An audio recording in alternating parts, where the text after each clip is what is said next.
اب وہ یزید جب تخت نشین ہوا تو حضرت امام حسین رضی اللہ تعالی عنہ کو ولید بن عتبہ نے بلا کر کہا کہ تم یزید کے لیے بیعت کر لو. تو حضرت امام حمام حضرت امام حسین نے دو ٹوک کہا کہ یہ کیسے ہو سکتا ہے کہ میں اس جیسے ظالم شخص کے ہاتھ پہ بیعت کروں. آپ یہ کہہ کے پلٹے تو مروان بن حکم نے مشورہ دیا کہ یہ موقع ہے جانے نہ دو، اگر یہ چلے گئے قابو پانا دوبارہ مشکل ہوگا، لہٰذا ابھی ان کو قتل کر دیا جائے. یہ حضرت امام حسین رضی اللہ تعالی عنہ کے کانوں میں آواز پڑی. روایات میں آتا ہے کہ آپ نے انہی قدموں کے بل پیچھے پلٹ کے نیام سے تلوار باہر نکالی اور ہوا میں لہرانی شروع کر دی. محمدی کے چھار سے حیدری شیر نکل آیا. کہا ولید بن عقبہ تو ہمیں نہیں جانتا ہم کون ہیں؟ آنا حسین ابن علی ابن ابی طالب، میں حسین ہوں، علی کا بیٹا ہوں، اور علی ابو طالب کا بیٹا ہے. ہمارے گھر میں قرآن اترتا رہا ہے، فرشتے ہمارے گھر میں آتے رہے ہیں. وَيَزِيدُ ابن المعاویہ فاسقن فاجرن قاتل النفس مولن بالفسق شارب الخمر، اور یزید فاسق ہے، فاجر ہے، مسلمانوں کا قاتل ہے اور شراب پیتا ہے، اس لیے حسین ڈنکے کی چوٹ پہ یزید کی بیعت سے انکار کرتا ہے. حضرت امام حمام امام حسین رضی اللہ تعالی عنہ نے انکار بیعت کی وجہ بیان کر دی. آج یہ پراپیگنڈا کیا جاتا ہے کہ یہ دو شہزادوں کی جنگ تھی اور یہ اقتدار کے لیے سب کچھ ہوا. اگر یہ بات ہوتی تو ترمح بن عدی کہہ رہا ہے، حاتم طائی کا پوتا، جب آپ میدان کربلا کی طرف بڑھ رہے ہیں، حضور آپ میرے پہاڑوں میں آ جائیں اور 5000 کا لشکر آپ کی پشت پہ رکھ دوں گا، اور آپ جدھر بڑھیں گے وہ جان نثاری کرتے ہوئے آپ کے پیچھے ہوں گے اور یزید کی حکومت کے ٹکڑے کر کے رکھ دیں. حضرت امام حمام امام حسین نے ترمح بن عدی بن حاتم کی اس پیشکش کو ٹھکرا دیا.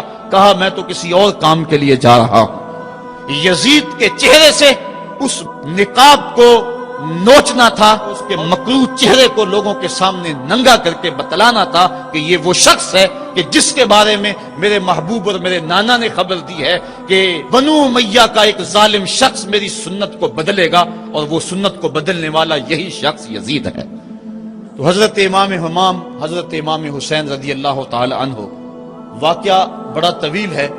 مدینہ تو رسول چھوڑا اور 8 دن حاجی مدینہ تو رسول میں رہتا ہے اور چھوڑنا قیامت سے کم نہیں ہوتا.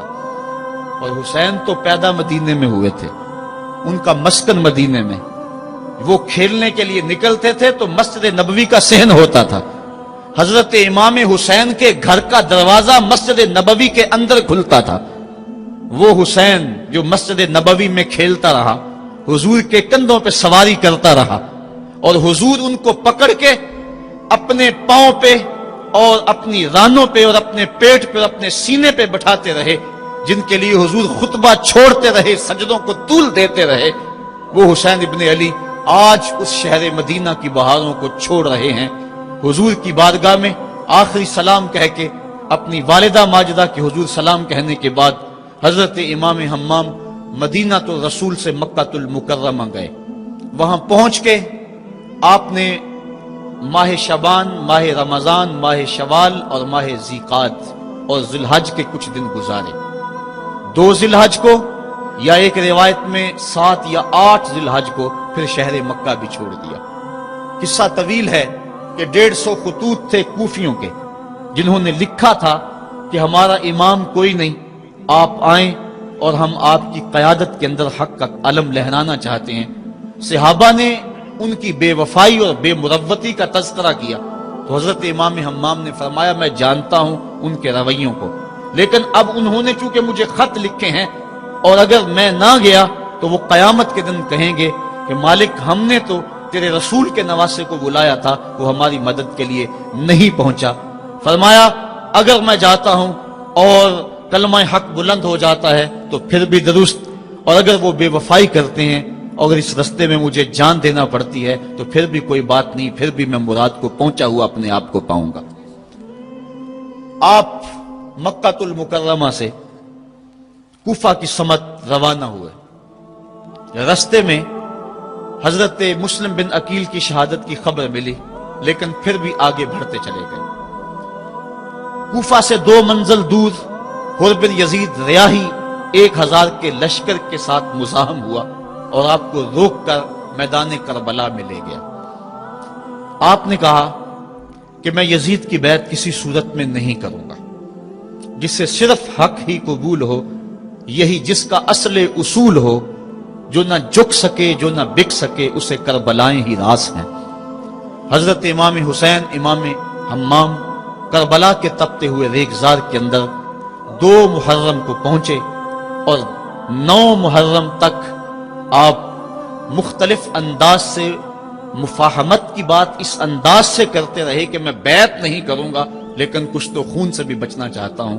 لیکن ان کا ایک ہی مطالبہ تھا کہ ہر صورت میں بیعت کرنا ہوگی، اس کے علاوہ کوئی صورت نہیں ہے۔ ان کا یہ مطالبہ تھا، ان کی بات یہ تھی کہ بیعت تو میں کسی صورت نہیں کر سکتا، چونکہ انکار بیعت کی جو وجہ آپ نے وہاں بیان کی وہ وجہ بہر صورت موجود تھی، اس لیے کہا کہ کسی صورت میں میں یزید کے ہاتھ پہ بیعت نہیں کر سکتا۔ خیر وقت گزرتا گیا، پھر 9 کو یہ بات طے ہو گئی کہ لڑنے کے لیے تیار ہو جاؤ اگر تم نے بیعت نہیں کرنی۔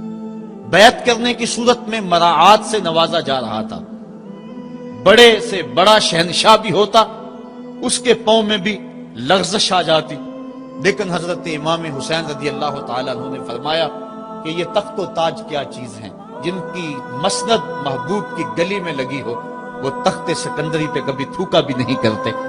مجھے ان تخت و تاج کی پرواہ نہیں، میں تو کلمت الحق کے اعلیٰ کے لیے میدان عمل میں آیا ہوں۔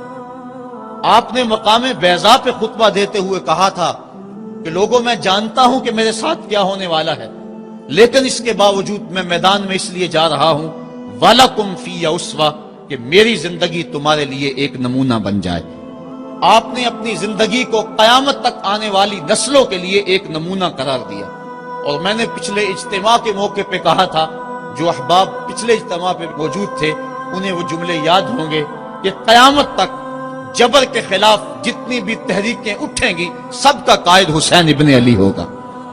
انسان کی عقل اور منطق اس کو یہ دلیلیں دیتی ہے کہ تم جبر کے خلاف اگر میدان میں آئے تو کٹ جاؤ گے، ٹکڑے کر دیے جائیں گے۔ جبر سے مفاہمت کر لو، لیکن عشق سکھاتا ہے مفاہمت نہ سکھا، جبر ناروا سے مجھے، میں سر بکف ہوں لڑا دے کسی بلا سے مجھے۔ تو عشق انسان کو لڑنے کا سلیقہ دیتا ہے، محبت باطل سے ٹکرانے کا درس دیتی ہے۔ کہا میں اس کے باوجود میدان عمل میں جا رہا ہوں اس لیے کہ میری زندگی تمہارے لیے نمونہ بن جائے، اور قیامت تک لوگ میری زندگی سے راہیں تلاش کرتے کرتے میری زندگی کو نمونہ بناتے بناتے جبر کے مقابلے میں کھڑے ہو جائیں اور سرخروئی اور کامیابی حاصل پائیں۔ تا قیامت قطع استبداد کر، موج خون او چمن ایجاد کر۔ اللہ اللہ بائے بسم اللہ پدر، مانائے ذبح عظیم آیت بسر۔ سرخ رو عشق غیور از خون او، شوخی این مصرع از مضمون او۔ عشق غیور کے چہرے پہ جو سرخی دوڑ رہی ہے یہ حسین ابن علی کے خون کا صدقہ ہے۔ ان کے خون نے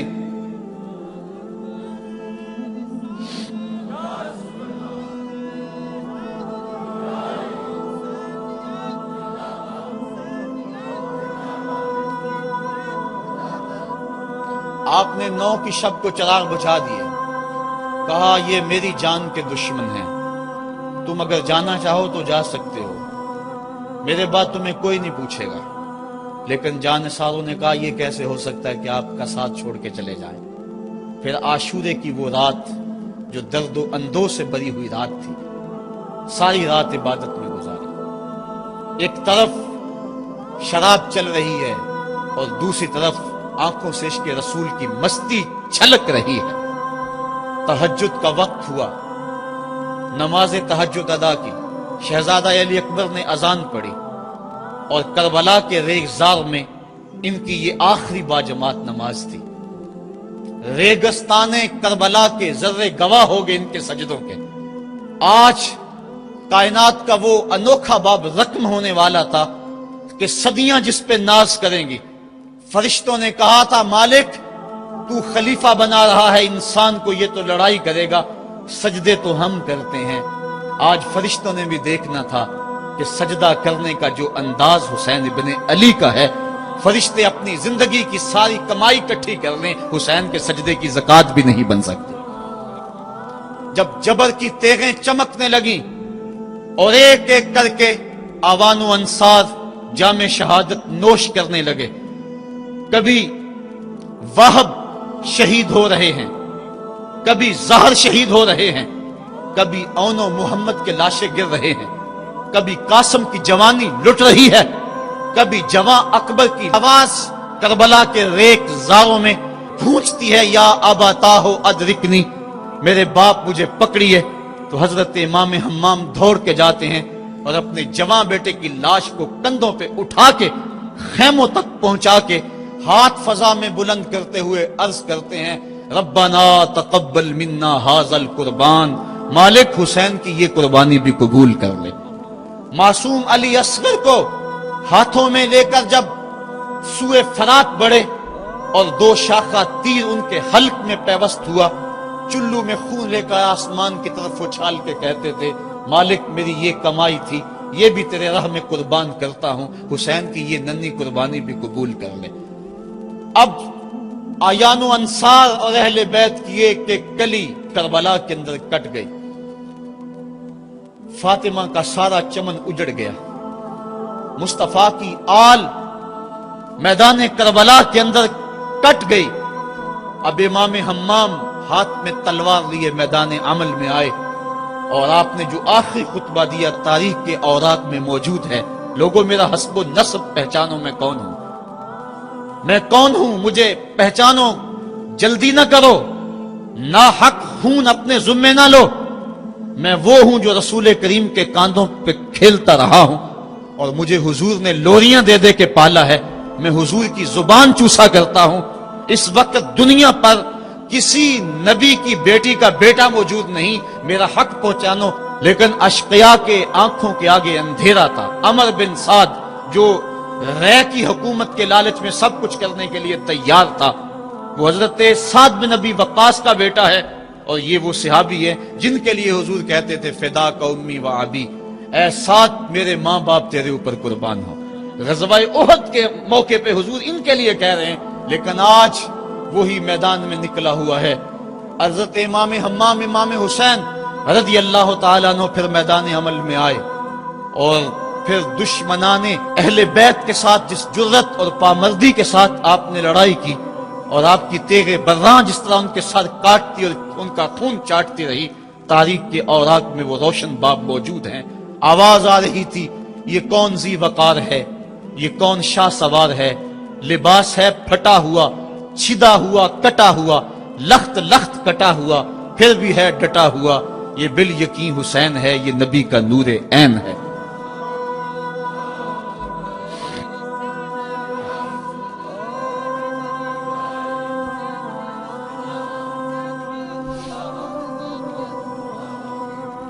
حضرت امام حسین حضرت امام حمام رضی اللہ تعالی عنہ میدان کربلا کے اندر جبر کی تیغوں کے مقابلے میں کھڑے ہیں۔ حق بلند ہوتا ہے، باطل کے پاس جتنے مرضی لاؤ لشکر ہوں، باطل بزدل ہوتا ہے، اس کے سینے کے اندر وہ حرارت نہیں ہوتی جو حق کے سینے کے اندر ہوتی ہے۔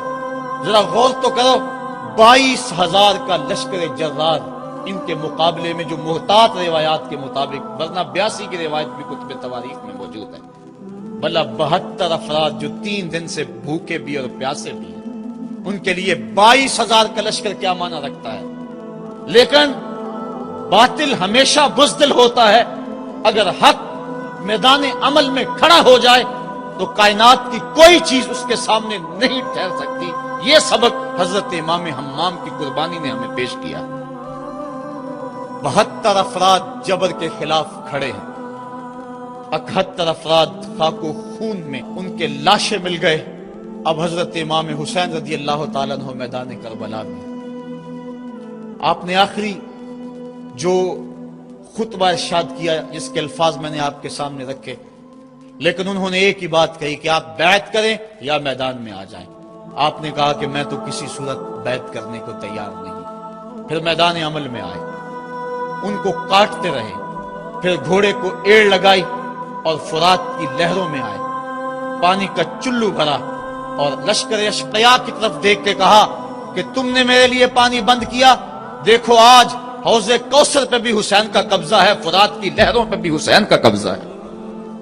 لیکن آپ نے اس کے باوجود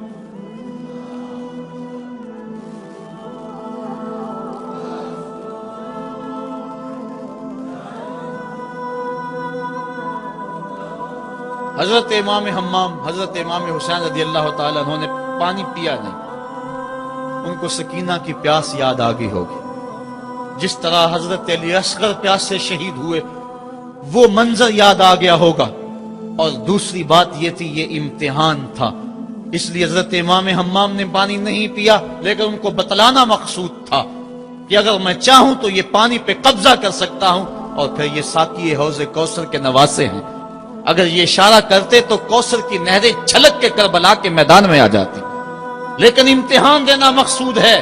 مصطفیٰ کریم کے ہاتھ بھی اٹھے ہوئے ہیں، اللہم آت الحسین صبرا و اجرا، اے اللہ میرے بیٹے حسین کو صبر بھی بخش دے، اجر بھی بخش دے۔ حضرت امام حمام رضی اللہ تعالیٰ عنہ جبر کے مقابلے میں ڈٹے ہوئے ہیں، آپ کی تیغ برّاں ان کا خون چاٹتی رہی، پھر انہوں نے یک بارگی آپ کے اوپر حملہ کر دیا۔ حضرت امام حمام نے اس حالت کے اندر بھی اپنی زبان کو روکا اور زبان سے ہائے تک نہیں کی۔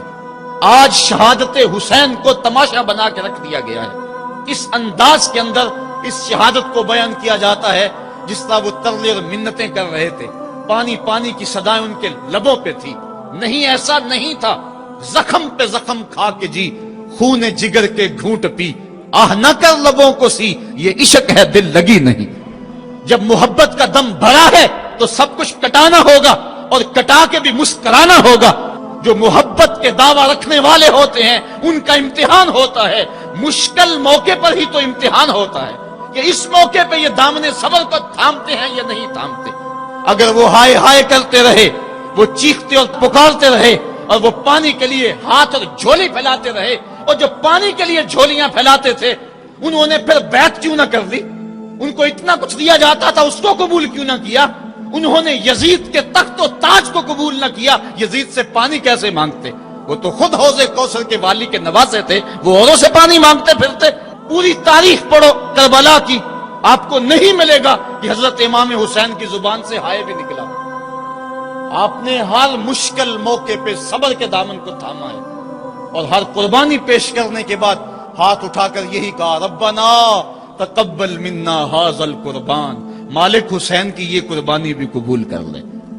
اس کا یہ مطلب نہیں کہ یہ دکھ کم تھے، اس کا مطلب یہ نہیں کہ مظلومیت نہیں تھی، وہ مصیبتیں تو اتنی تھی کہ پتھر کا کلیجہ بھی شک ہو جائے، کائنات کا کلیجہ چاک چاک ہو جائے، لیکن اس کے باوجود چونکہ ان کے صبر کا امتحان تھا، اور جب آپ کے اوپر پہم تیر برسنے لگے، محتاط روایات کے مطابق 33 زخم تلواروں کے آپ کے بدن پہ تھے، اور 34 گھاؤ نیزوں کے آپ کے جسم پہ تھے، بلکہ بہت سارے نیزوں کی انیاں ٹوٹ گئی تھی جسم میں۔ حضرت امام حسین رضی اللہ تعالیٰ عنہ کا جب پیراہن اتارا گیا اور اس کو جب دیکھا گیا تو 113 سوراخ اس میں تیروں کے تھے، اور گھوڑے کی زین سے جب فرش زمین پر گرے وہ تیر جسم میں اور پیوست ہو گئے۔ گھوڑے کی زین سے فرش زمین پر جب آنے لگے تو کافی عرصہ لگ گیا، چونکہ برچھیوں کی نوکوں پر آپ کتنی دیر تک معلّہ رہے۔ اس وقت گھوڑے کی زین سے فرش زمین پر آئے اور کربلا کی اس تپتی ہوئی ریت کے اوپر پیشانی رکھی، فوارے پھوٹ رہے تھے، کائنات دم بخود تھی، چرخ کہن کانپ رہا تھا۔ آج تک آسمان نے ایسا منظر نہیں دیکھا تھا، آج تک حوروں نے ایسا منظر نہیں دیکھا تھا، سورج بھی منہ چھپا رہا تھا عاشورے کے دن، یہ منظر اس سے بھی نہیں دیکھا جا رہا تھا۔ ریت کربلا کی کپ کپا رہی تھی، دشمنوں کے نرغے میں مصطفیٰ کا نواسا 3 دن کا پیاسا تیروں اور نیزوں کی برسات کے اندر نے پیشانی سجدے میں رکھ دی، اور آخری کلمات یہ تھے، اللہم رضن بقضائک وصبرا علی بلائک تسلیما لامرک سبحان ربی العالی۔ مالک، جو دکھ آئے، اذیتیں آئیں، مصیبتیں پہنچی، امتحان آیا، حسین اس پہ راضی ہو گیا، تیرے امر کو تسلیم کر لیا، تیری رضا پہ راضی ہوا، سب کچھ قربان کرنے کے بعد مالک حسین تیری تقدیر پہ راضی ہے، مالک تو بھی بتا تو بھی حسین پہ راضی ہوا ہے یا کہ نہیں ہوا ہے؟ تو حضرت امام حمام کا سر اس وقت تن انور سے جدا کر لیا گیا جب آپ سجدے کے اندر جھکے ہوئے تھے، سجدے میں سر جھکا ہوا تھا کہ دست قاتل نے جدا کر دیا۔ ایک شخص حرم کعبہ کے حج کے لیے آ رہا تھا، لبیک اللہم لبیک کی صدائیں اس کے لبوں پہ تھی کہ اس کی شہادت ہو گئی، وہ فوت ہو گیا۔ آقا کریم کو خبر دی گئی، حضور فرمایا کل جب قیامت کا دن ہوگا تو جب یہ اٹھے گا تو جس حالت میں فوت ہوا اس حالت میں اٹھے گا، اس کے لبوں پہ لبیک کی صدائیں ہوں گی۔ حسین ابن علی کا جب سر کٹا اور جب جسم سے تن انور سے ان کا سر انور جدا ہوا، اس وقت سر سجدے میں رکھا ہوا تھا۔ بندہ جس حال میں جاتا ہے قیامت کے دن اس طرح اٹھایا جاتا ہے۔ باقی لوگ قبروں میں اور انداز میں اٹھیں گے، حسین جب قبر سے اٹھے گا سر سجدے میں رکھا ہوا ہوگا۔ قیامت تک حسین نماز میں ہے، قیامت تک حسین نماز میں ہے، قیامت تک حسین سجدے میں ہے، قیامت تک حسین کا سر اللہ کے حضور جھکا ہوا ہے اور وقت کے یزیدوں کو للکار رہا ہے۔